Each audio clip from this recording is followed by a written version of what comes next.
5 minutes bloqué dans une rame de métro, obligé de descendre dans le tunnel. Les témoignages désabusés d'usagers du métro lillois pleuvent sur les réseaux sociaux. L'image parle d'elle-même. Lille, pire réseau de métro de France, hors Île-de-France. Alors que la situation se stabilise seulement sur la ligne 2 après des mois de ralentissement liés à la découverte d'amiante dans les rames, c'est cette fois le test du nouveau pilote automatique sur la ligne 1 qui provoque des dysfonctionnements, créant un ras-le-bol général. On n'a pas toujours des métros qui arrivent à l'heure, on a des fois des blocages, tout ça. Il faut toujours prévoir un temps d'avance. C'est tout le temps et c'est tous les jours. Parce que ça nous pénalise les travailleurs. C'est vrai, quand tu arrives au boulot, tu dois justifier l'employeur.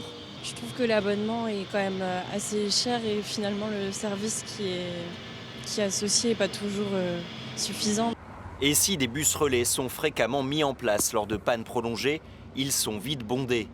Mathéo Ferru, président de Mobilil, une association d'information et de défense des voyageurs, insiste pour qu'une indemnisation soit étudiée.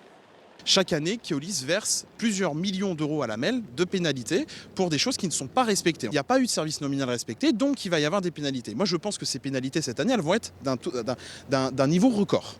Donc je pense que ces pénalités, on devrait les réutiliser pour indemniser les usagers. L'opposition métropolitaine de gauche demande également un geste commercial. Une mobilisation est organisée ce vendredi à 16 h devant le siège de la MEL, dans l'espoir d'une réaction à la hauteur des attentes des usagers.